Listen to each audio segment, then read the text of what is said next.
There we go.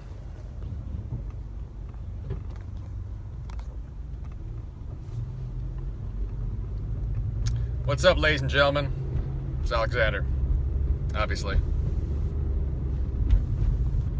How are we all doing?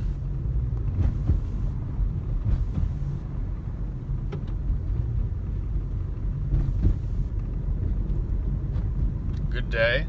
Good day to you all. Hope you're all having a lovely Thursday.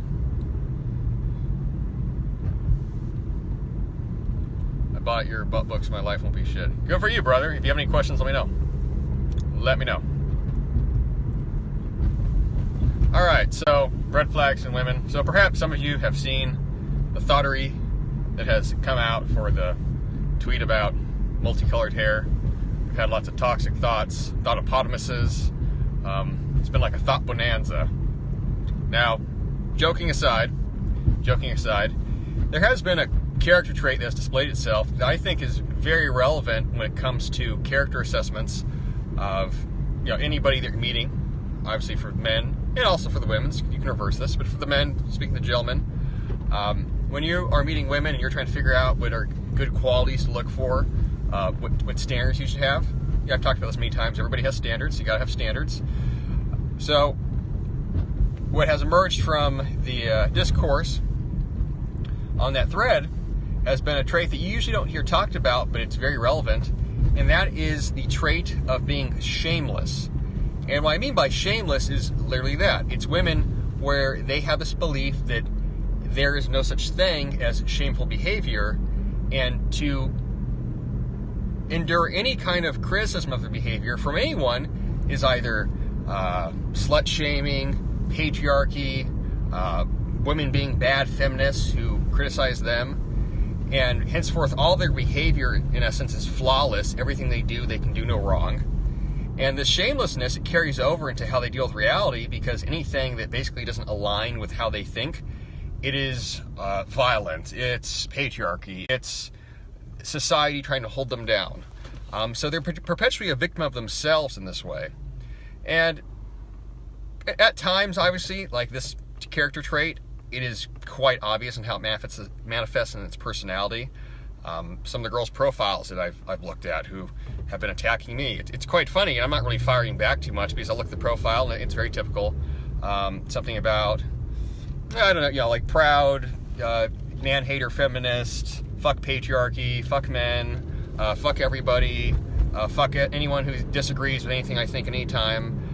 You see this, and it doesn't necessarily say that explicitly, but they'll have the language, the rhetoric where I'm like, okay, like I know exactly what this female's mental state is. She has literally a shameless personality. So for the gentleman, when you're obviously interacting with women, what's a red flag? Well, there's a red flag for you. Good women, good men, they have a sense of virtue, they have a sense of modesty, they have a sense of distinguishing between right and wrong behavior, they have a sense of honor. People that don't have any of that, women that don't have any of that, no, those are not good girls at all. Those are not good women at all. That's a toxic personality. That's a highly toxic personality. When someone doesn't have a sense of shame, that's an indicator that they have no clear sense of boundaries to any kind of appropriate or inappropriate behavior. They have no model of how to live. Their only model is basically their emotional impulses they're trying to satisfy. As you can imagine, it's not a good way to be. Yeah, I'm just making light of it, but that is not a good way to be at all. It's funny. I just worked out. I had like a short workout. I was just listening to the song by I think the artist is Bibi, I want to say. So she has the song I like, which is it's funny. Like I like the song, but it's funny at the same time. I'm gonna show you crazy, and the whole song is basically the whole song is her saying that she's fucked up and beyond help, and she's gonna show you how insane she is. You want examples for like the toxic thoughterry in action? That's like its siren song right there. But she has another song I was listening to called Shining Star. And it's something of like a love melody, has a little bit of a salsa flair to it. I really like the song, actually, but the subject matter, it's very revealing. And for all of the gentlemen listening to this, if you want to understand women, listen to the music that they like to listen to. That sounds probably maybe not. Maybe that sounds obvious. Maybe you've never thought of that. But women, if you listen to the music that girls, that women identify with, they like to listen to, it teaches you a lot about them. It's an extreme study in female psychology, beyond what you'd ever expect. So in this song, Shining Star, she's singing this song, and the song is interesting because she's describing that she's fucked up, she does drugs, she has a drinking problem, she's damaged, but this guy still is sticking it out for her, and he's still in love with her, and despite how fucking ridiculous she is, he's still in love. He's still in love with her, and he's so amazing for that. And what you see in this is this interesting contrast where women can hate the patriarchy, they can hate men all they want, but they can never separate themselves from men because all women want to be loved. Women want to be loved. Heterosexual women want to be loved by men or loved by a man. So regardless of how toxic their personality is, there is still that deep, biologically driven instinct where they want to be cared for, they want someone to be there for them that way.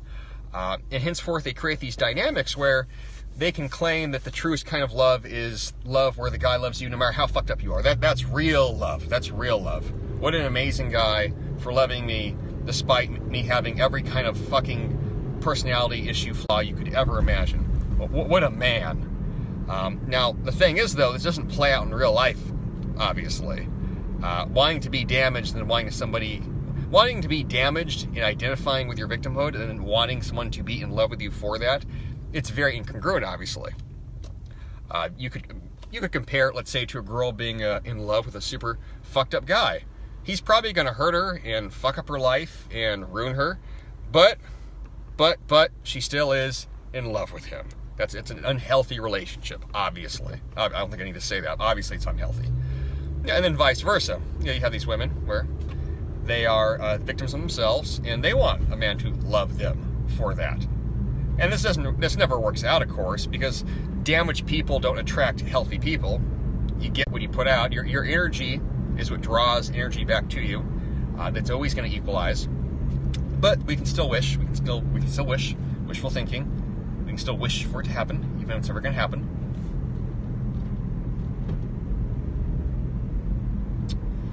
So yeah, I think I'm talked out in this one, but I think you guys understand. Any questions, guys? Any feedback? Yeah, I mean, on a meta level, when I say meta, like M-E-T-A, like on the broad level of society, you can see this shamelessness is trumpeted as a virtue. It's very common. It's very, very common. Being shameless, having no shame, no one judging you. That makes you powerful somehow because you don't care about what people think. And within a certain perspective, it's sort of true. But when your behavior is victimized, painful behavior, well, that doesn't, like I said, that doesn't play out how you want to.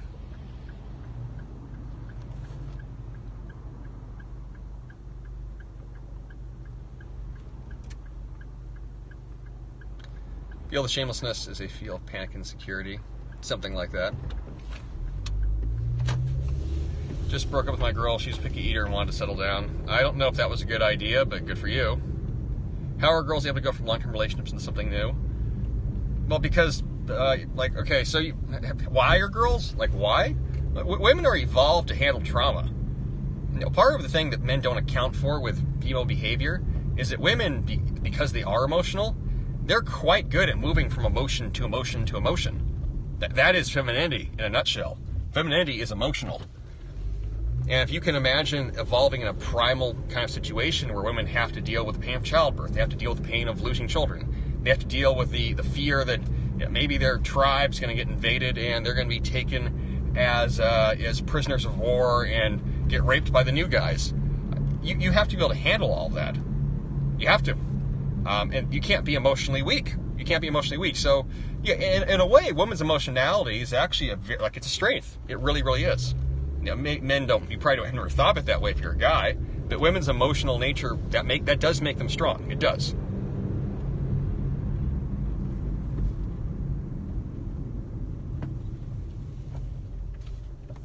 So relative to jumping from a relationship to a relationship, that's why.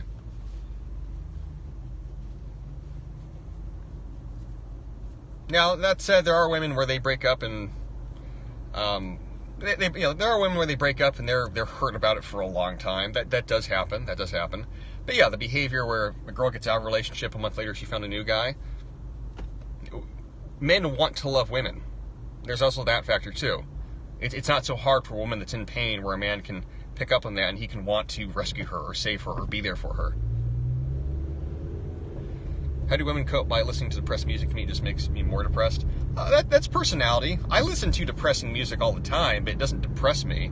I like the experience of listening to it.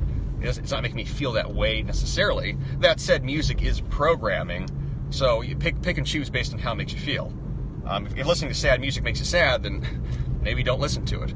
At the same time, though, music can also be a coping mechanism for negative feelings, so music can be a form of positive therapy. It's sort of like, in a way, a negative plus negative can equal positive that way. It's a way to think about it. So for some people, perhaps listening to sad music when they're feeling sad, that actually picks them up.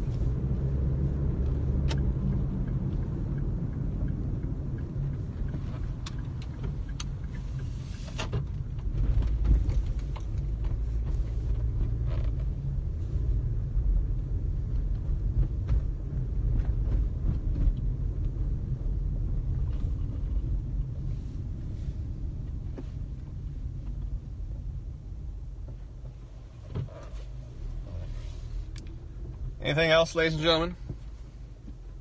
Sucks. I mean, are you upset that she replaced you really fast? I mean, you can replace her too, you know. My boyfriend is a pathological liar. You probably want to end that relationship if that's the case. How do you know when a relationship is over? When someone says it's over, they don't speak to the person anymore. That's when it's fucking over. How is that a question? When's a relationship over? When it's done. Someone's either in your life or they're not. It's been a year and I'm still not over my ex. I'm going to make the very generic manosphere recommendation, man. If it's been a year and you're not over your ex, you need to go out and date more women. Like, go out and meet more women. So you would never date a girl with a natural haircut? Nope. Never fucking would. Never fucking would. I'm not, there's no scenario I'd ever fucking make an exception to that. Bro, it's been 4 years, and it's not for Mike. I've dated 3... Dude, okay. Okay, here, guys, I'm gonna give you a fucking ratio here. For every one girl that broke your heart, date 10 other women. 10, okay? Not 3, Jesus.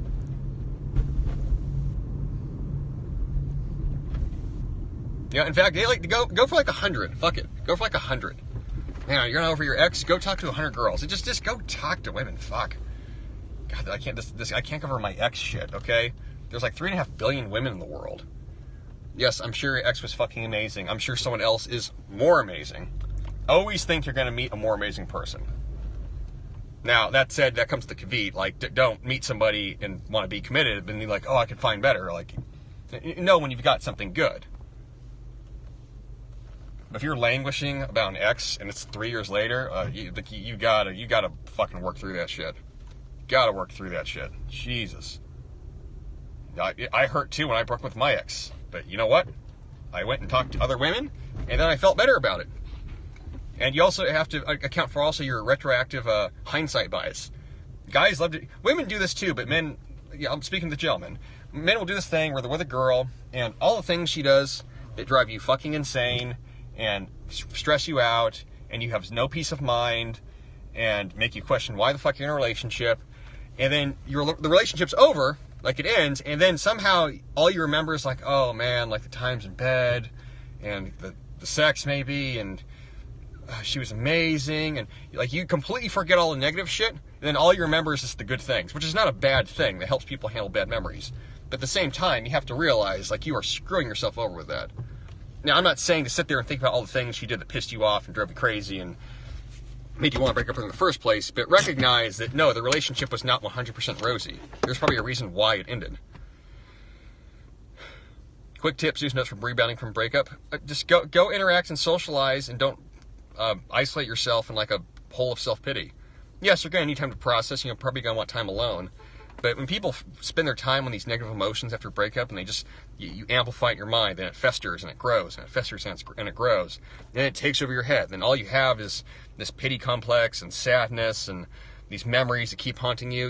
You have to go live. You have to go live, and you have to create a life for yourself that's separate of your relationship. A woman should be a complement to your life. She's not the goal. A relationship is not your mission. Now, a lot of you gentlemen, you have this mindset where you're in a relationship and you're so happy that basically a girl chose you. Can you discuss how many males are oblivious to the fact that females are just as bad as guys? No, I don't feel like talking about that. I try and keep this fairly... I switch back and forth. If I need to tell a man that women are capable of bad behavior, he's not ready to hear the truth.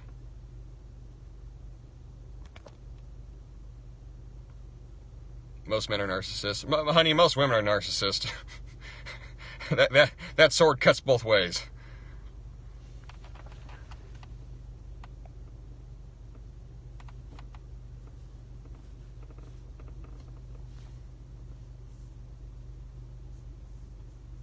Nice hair. Thanks.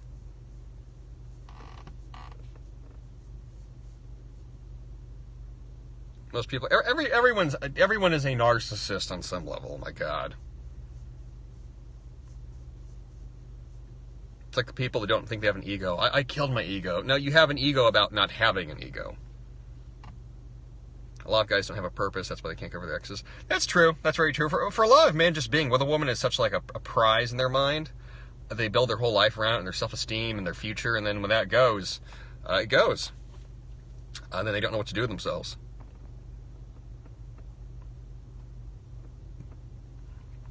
Read the Rational Mail. Yeah, definitely read Rational Mail. So many pick bitchy women. I don't get it. Well, again, most men have a desperation mindset when it comes to women, so whatever they can get, they get. It's if I was to break down by numbers, rough numbers, that's probably 80% of guys. Maybe 1 out of 5 men, or maybe even less. Maybe like 1 out of 10 really feel like they have options and that they're the ones that choose. For most men, they're the ones that are being chosen. Men think they're better than women deep inside. I don't think men think that at all. I'd say it's the opposite.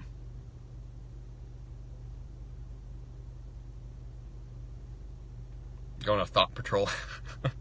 I don't think I'm going to go on a thought patrol. It's been fun the last 48 hours on Twitter, but that's not typically what I talk about. It was pretty hysterical, though. I will say that.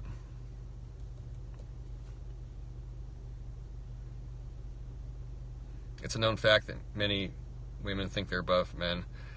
Yeah, feminism has definitely done that to both sexes, where, well, certainly a lot of men, many men have an inferiority complex to women, 100%, and many women have a superiority complex where they associate goodness and morality and higher being with this simply being female, just on the basis of I'm female.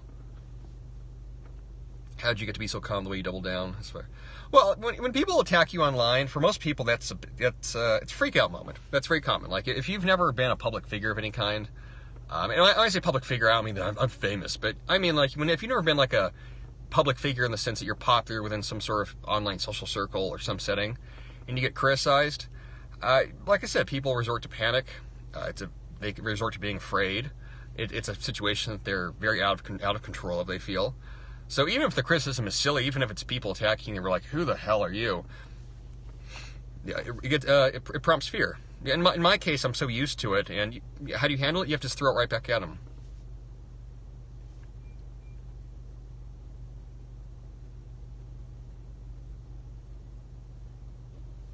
Men don't think I think people just think they're better than people.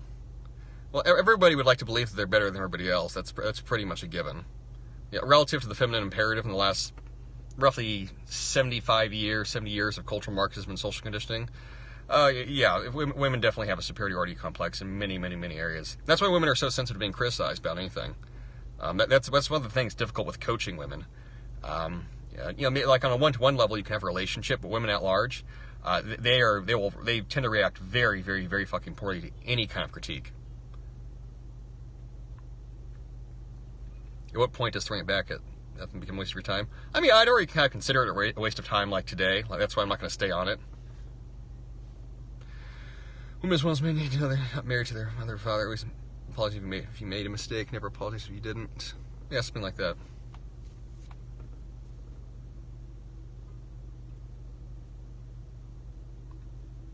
Men think they're better, women think they're better, why separate? Well, I mean, Amanda, you don't sound like you've really dealt with many men or have a familiarity with society at large and social mores, to be completely honest with you. Perhaps you're looking at it from like an extremely personal perspective, based upon your N equals 1 experience. But relative, if you view society at large, like the meta principles that male and female behavior have followed, it's definitely a crisis for men feeling that they are inferior and they have no place in the world. And it's definitely statistically proven that women are doing a lot. It's statistically proven that women are doing far better than men in many, many, many, many, many different areas. Academics, K through 12 education, college, earning power, like all of that. Like there's a definite disparity. So the inferiority, the idea that men feel inferior and no, they don't. Yeah, they do. They definitely do. The issue is that women still, despite succeeding more than men currently, they still adopt an inferiority complex, even though they are doing much better. So,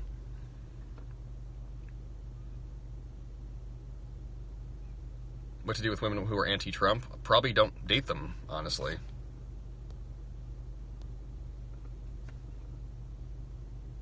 Acta bunny foo. Oh god, these fucking handle names crack me up. Bunny Foo has real strong opinions, people. Why wasn't women can't handle criticism? Women are already more emotional than men, and women tend to be sensitive to criticism in general. You have to remember, from a biological perspective, women have evolved to get along with the group. Women have evolved to get along with the group. That's right. Women are always highly aware of their social standing and highly aware of how people interact with each other. Women do pay more attention that way. They do. They pick up on those kinds of details. So taking that into account, men can afford to be rebels in a way. Women, biologically speaking, historically, they couldn't really be rebellious. They'd be outcast. Women have to get along with each other. So because of that, the social validation factor is massive. It's like I said, sort of evolved into their personality. Henceforth, like, why do they not like hearing criticism? Well, because a few levels. If you get criticized and it disrupts your place in your social standing, that could be a very bad thing.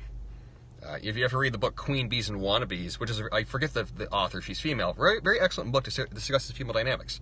Queen Bees and Wannabes. But women have social hierarchies, and women are hypercritical of each other, and especially in the school setting or even in a workplace setting. And there's always some girl that wants to be on top, and there's girls that it gets filtered out into who's on the bottom.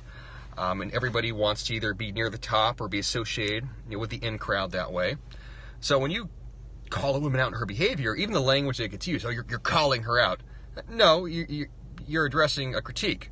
You're advising something that maybe should change. But again, women take that very, very personally. Do all women? No, not all women, but do women tend to take things personally? Oh, yes. Like I said, 100%. The female sense of reality is solipsism. Solipsism meaning that whatever they feel basically is what reality gets judged by. That's why women can have a very difficult time truly empathizing. Women will identify empathy as, I can feel what you're feeling. Not that I can understand what you're feeling, but I can feel what you're feeling. So their sense of objectivity that way with empathy is actually very skewed. Men are far better at giving out empathetic advice because men will generally adopt more of a rational standpoint of, okay, let me view it from their perspective. Okay, perhaps do this. Whereas women, they're just going to try to just basically latch into the feeling itself, and then that's not always so constructive. Now, can a woman take that and supersede it? Yeah, of course she can. There's definitely such a thing as female maturity. But relative to modern society at large, a lot of women don't think that way.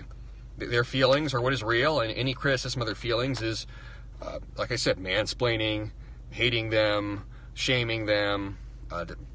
Pick one.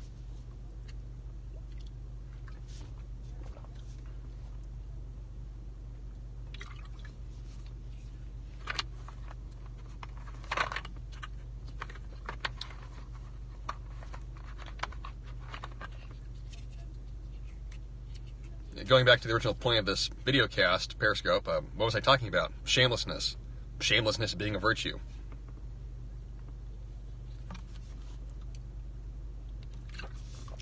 Feelings really rule the thought process. Yeah, definitely.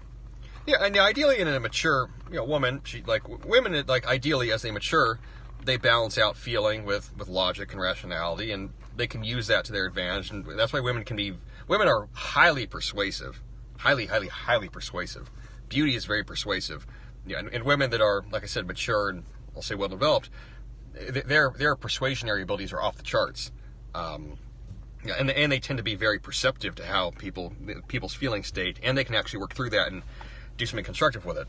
Yeah, ideally, not ideally. The negative version is you just have girls who are hyper emotional, and that's what they base their reality on.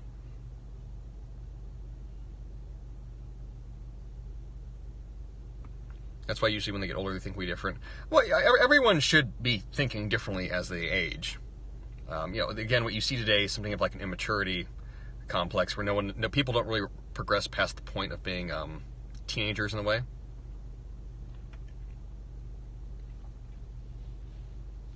How important is a woman's temperament in dating? Well, how important is a man's temperament in dating? Does it matter to you, someone's personality? How's that a question? Does personality matter when you're trying to get along with somebody? Fuck yeah. Fries or tater tot? Fries. I've never been a fan of tater tots.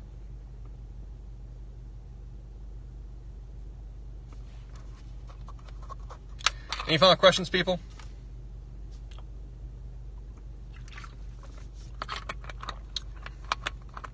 I'll take one last question, if you guys have questions.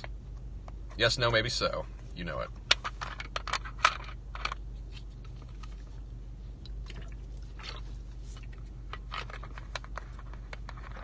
Sex before marriage? That you make that choice. New York strip or ribeye? New York strip. Definitely New York strip. Insecurities, how to stop them. Turn them into strengths and face them head on. There's another way to do that. All right. Good talk. Love you all. Talk to you guys again.